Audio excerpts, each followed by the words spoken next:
Hello नमस्कार मंडळी, मी नेहाच महाराष्ट्र ब्लॉग्समध्ये तुमच्या सर्वांचं मनापासून स्वागत करते। तर आज आपण ना डिंकाचे लाडू बनवणार आहोत 1 किलोच्या प्रमाणात। तर मी साहित्य नेहमीसारखंच इथे काढून ठेवलेलं आहे, तर तुम्हाला दाखवते। हे बघा, साहित्य सर्व आपलं तयार आहे। तर आता आपण ना स्टार्ट करणार आहोत रेसिपीला स्टार्ट करण्यापूर्वी मी तुम्हाला इथे दाखवणार। आज ना मी लोणी आणलं होतं बाहेरनं आणि घरातलं माझं लोणी निघालेलं होतं, तर त्याचंच मी आज तूप कढवलेलं आहे। मग अशी थोड्या वेळापूर्वी तूप कढवलेलं आहे। तर हे बघा, खाली जी आहे ती बेरी आहे आणि हे वरती असं मस्तपैकी साजूक तूप निघालेलं आहे आपलं। आणि ह्याच्यामध्ये ना मी तूप कढवताना ना तुळशीची पानं घातलेली होती। तुळशीची पानं घातल्याने काय होतं माहिती आहे का, लोणी मस्त होतं आणि त्याला असं साजूक असं मस्तपैकी रंगसुद्धा येतो आणि तितकंच ना जाडसर असं तूप निघतं, रवाळ बोलतात ना त्याप्रमाणे। तर अशा प्रकारे आता माझं लोणी झालेलं आहे। तर आता हे जे सर्वात पहिले आपण तूप आहे हे गाळून घ्यायचं आहे। मी एका स्टीलच्या बर्नीमध्ये म्हणजे स्टीलच्या डब्यामध्ये गाळून घेणार आहे आणि आपण लगेच ना स्टार्ट करूयात कृतीला। तर आता लाडू स्टार्ट करण्यापूर्वी तुम्हाला सांगू इच्छिते, मी लाडू घरातून ऑर्डर्स घेते। या लाडूच्या ऑर्डर्स माझ्या ऑल सीझन असतात, तर माझ्याकडे सर्व प्रकारचे लाडू मी बनवून देते, फ्रेश बनवते।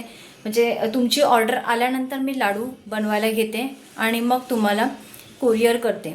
तर अशा प्रकारे या लाडूचे ऑर्डर्स माझ्याकडे असतात। डिंक मेथी पौष्टिक लाडू, सातूचे लाडू, हिरव्या मुगाचे लाडू, त्याशिवाय बेसन रवा लाडू, असं सर्व प्रकारचे लाडू आणि पुरणपोळ्यांच्या अशा ऑर्डर्स मी घरातून घेते। जर तुम्हाला सुद्धा अशा काही ऑर्डर्स द्यायच्या असतील तर मी माझा नंबर डिस्क्रिप्शन बॉक्समध्ये मेन्शन करते, तुम्ही मला नंबरवर संपर्क साधू शकता।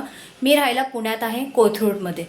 तर जास्त वेळ घेत नाही, आपण ना कृतीला स्टार्ट करूयात।